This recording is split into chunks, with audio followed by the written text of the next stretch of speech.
Sir என் பேர் முகமது ரஷீது. நான் இங்கே கோட்டைப்புத்தூர் ஜிஎம் நகரில் குடியிருக்கிறேன். சார் நான் குடியிருக்கிற பகுதியில் வந்து பின்னாடி வந்து பார்த்திங்கன்னா இடம் தரதா சொல்லி செய்தி புறாங்க வந்து என்கிட்ட 7 லட்ச ரூபா வந்து பணம் வந்து ஏமாற்றிட்டார் 2017. பல முறை வந்து அவர்கிட்ட நான் ஃபோனு தொடர்பு கொண்டு எல்லா பக்கம் நான் பேசி கேட்டிருந்தேன். தரேன்னு சொல்லிட்டு தரல. லாஸ்ட்டாக 2022 அவர் ஃபாலோ பண்ணிருக்கிறப்ப பணம் கேட்டால் வெட்டிடுவேன் குத்திடுவேன்னு சொல்லிட்டு முகநூலில் வந்து என்னை மிரட்டிகிட்டே இருந்தார். 2023 வந்து பார்த்திங்கன்னா நான் B1 போலீஸ் ஸ்டேஷனில் நான் கம்ப்ளைண்ட் கொடுக்குறேன். சிஎஸ்ஆர் போட்டு என் கையில் கொடுக்குறாங்க. நான் வந்து கோர்ட்டில் மூலிமா நாங்கள் போய் அந்த கேஸுக்கு நான் வந்து கேஸுக்காக வந்து நாங்கள் மூவ் பண்ணிகிட்டு இருந்தேன் நான். ஸோ அப்போ வந்து பார்த்திங்கன்னா 2 வாரத்துக்கு முன்னாடி வந்து பார்த்திங்கன்னா கோர்ட் சம்மன் வந்து B1 போலீஸ் ஸ்டேஷன் மூலிமா அவன்கிட்ட கொடுத்து இந்த மாதிரி வந்து இந்த 11ஆம் தேதி வந்து பார்த்திங்கன்னா ஆஜராக சொல்லியிருந்தாங்க. அதுக்கப்புறம் வந்து சமாதானமாக பேசலாம் அப்படின்னு சொல்லி செவ்வாய்க்கிழமை நைட்டு வந்து என்னோடய அட்வொகேட் ஆஃபீஸ் வெண்மணி சார் ஆஃபீஸில் வச்சு இந்த மாதிரி வந்து சமாதானமாக நம்ம போயிடலாம், நீங்கள் வந்து கேஸ் வாபஸ் வாங்கணும், நீங்கள் முகநூலில் வந்து ஒரு வீடியோ ஒன்று போட்டிருந்தீங்க, அதையே வந்து நீங்கள் ரிமூவ் பண்ணணும்னு சொல்லிவிட்டு என்கிட்ட 1 லட்ச ரூபா பணமும் செக் லீஃபு ப்ரோ நோட்டு இதெல்லாம் தரதா சொல்லி என்னை வந்து நைட்டு 10 மணி வரைக்கும் இந்த கான்ஃபரன்ஸ் போயிட்டு இருந்துச்சு. அப்படியே அடுத்த நாள் வந்து புதன்கிழமை காலையில் ஒரு 12:15 போல் எனக்கு அவர் ஃபோன் அடித்து என் வண்டி ரிப்பேர் ஆகிடுச்சு, நீங்கள் வந்து என்னை வந்து இங்கே பிக்கப் பண்ணி கூட்டிகிட்டு போங்கன்னு சொல்லிவிட்டு நம்ம பொள்ளாச்சி ரோட்டில் பொங்காளியம்மன் கோயிலுக்கு ஆப்போசிட்டில் திருமலை நகர் சொல்லிட்டு அந்த இறக்கத்தில் வச்சு என்கிட்ட வந்து பேச்சுவார்த்தை நடத்துக்காக வரேன்னு சொன்னார்.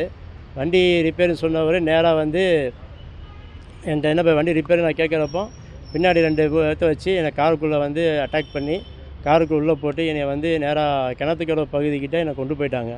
கொண்டு போய் என்னை அடியும் அடித்து கேஸ் வந்து வாபஸ் வாங்கணும், முகநூலில் இருக்க அழிக்கணும்னு சொல்லிவிட்டு என்கிட்ட இருந்த மொபைலு, என்னுடைய 2 ஃபோனு, என்னோடய டேபு ப்ளஸ் என்னோடய பைக்கு இது எல்லாமே வந்து பார்த்திங்கன்னா எல்லாமே எடுத்துகிட்டு போயிட்டாங்க. ஸோ வந்து அங்கேருந்து நான் வந்து அடி வாங்கி தாங்க முடியாமல் நடந்து வந்து அங்கே லோக்கல் பர்சன்கிட்ட வந்து பார்த்திங்கன்னா கொஞ்சம் பஸ்ஸுக்கு காசு வாங்கி நிறைய ஜிஹெச்சில் வந்து அட்மிட் ஆகி அங்கே கொஞ்சம் ட்ரீட்மெண்ட் பண்ணி போத்தனூர் ஸ்டேஷனில் வந்து நான் கம்ப்ளைண்ட் கொடுத்தேன். போத்தனூர் காவல்துறைகளும் வந்து பார்த்திங்கன்னா முயற்சி பண்ணி சிசிடிவி கேமரா எல்லாம் எடுத்து அவனை வந்து திண்டுக்கல் சைடில் வந்து நேற்று வந்து ரிமாண்ட் பண்ணியிருக்காங்க. ரிமாண்ட் பண்ணி நேற்று வந்து அவனை ஜெயிலேருந்து அடிச்சிருக்காங்க. ஸோ வந்து கேஸ் கொடுத்தா உன்னை கொன்றுவேன் அப்படிங்கிற மாதிரியே நம்மளை மிரட்டியிருந்தார். ஸோ வந்து நானும் வந்து நான் மட்டும் இல்லாமல் என்னை சுற்றி நிறைய பேர் வந்து பாதிக்கப்பட்டிருக்காங்க. அதெல்லாம் டீட்டெயில்ஸும் என்கிட்ட இருக்குது. கேரளாவில் வந்து பார்த்திங்கன்னா ஒருத்தர் ஏமாத்தினா டீட்டெயில்ஸ் வந்திருக்கு. ஒரு பொண்ணை வந்து ஏமாற்றி அந்த பாயிண்ட் ஒரு 7 லட்சம் ரேஸ் கோர்ஸில் வந்து அவங்களே வந்து சமாதானமாக கூப்பிட்றேன்னு சொல்லிவிட்டு ஹெல்மெட்டால் அடித்து அங்கே ஒரு எஃப்ஐஆர் அவர்கிட்ட இருக்குது. ஆகஸ்ட் மாதம் வந்து பார்த்திங்கன்னா அந்த குனியமுத்தூர் பகுதியில் அரிசி வியாபாரம் பண்ணலான்னு சொல்லிவிட்டு அங்கேயே வந்து ஒரு 4.5 டன்னு ஜீரக சம்பா ரைஸ் வந்து ஏமாற்றிருக்காரு. இந்த மாதிரி வந்து நம்ம கோயவால் மக்கள் எல்லாருமே வந்து பார்த்திங்கன்னா கொஞ்சம் ஜாக்கிரதையாக இருக்கணும். அந்த ஒரு விழிப்புணர்வுக்காகவும் நான் பாதிக்கப்பட்டிருக்கேன், எனக்கு ஒரு நியாயம் கிடைக்கணும், இழந்த பணத்தை நான் மீட்டெடுக்கணும்னு சொல்லிட்டு கிட்டத்தட்ட ஒரு 7 வருஷமாக நான் வந்து போராடிட்டு இருக்கேன். என்னை சுற்றி வந்து பார்த்திங்கன்னா நிறைய கடன்கள் இருக்குது, கடன்கள் அடைக்கணும் அப்படிங்கிற ஒரு நோக்கத்தில் தான் நம்ம இதெல்லாமே நம்ம அவரை ஃபாலோ பண்ணது, ஸ்டேஷனில் கம்ப்ளைண்ட் கொடுத்தது, நீதிபதி கோர்ட்டு மூலிமா எல்லாமே நான் மூவ் பண்ணது எல்லாமே செஞ்சது. ஆனால் அவரை வந்து ஆளை வச்சு அடித்து கொலை முயற்சி வரைக்கும் என்னை கொண்டு போய் நிப்பாட்டிட்டார். சார் ஆமாம் சார், என்கிட்ட வந்து இப்போ அவர் ரிமாண்ட் பண்ணி உள்ளே இருக்கார். ஆனால் வெளியே வந்தாலும் வந்து என்னை வந்து அடிச்சிடுவேன் கொன்றுவேன் அப்படின்னு சொல்லி என்னை மிரட்டியிருக்கார் சார் அவர். ஸோ அதனால் ஆமாம் சார், 20 ரூபா டாக்குமெண்ட் பத்திரம் எனக்கு எழுதி கொடுத்தாரு. அது போக வந்து பார்த்திங்கன்னா அவருடைய வக்கீல் நோட்டீஸை எனக்கு அமுச்சு விட்டார்.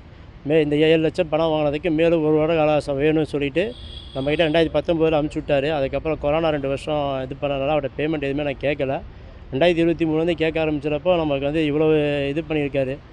அது நம்ம நிறைய தகவல் வந்து நமக்கு வருது. ஃபேஸ்புக் மூலிமா வந்து பார்த்திங்கன்னா அரிசி வியாபாரம் பண்ண சீட் பண்ணியிருக்கேன், அந்த மாதிரி நிறைய தகவல் வர்றப்போ இவர் எல்லாத்தையுமே ஏமாற்றிட்டு இருக்கிறதாவே ஒரு வேலையாக வச்சுருக்காரு அவர்.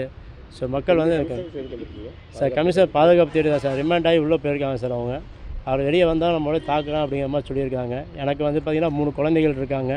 நம்ம மிடில் கிளாஸ் ஃபேமிலி தான், பெரிய பேக்ரவுண்டு அமைப்பு கட்சின்னு சொல்லிட்டு யாருமே எனக்கு கிடையாது.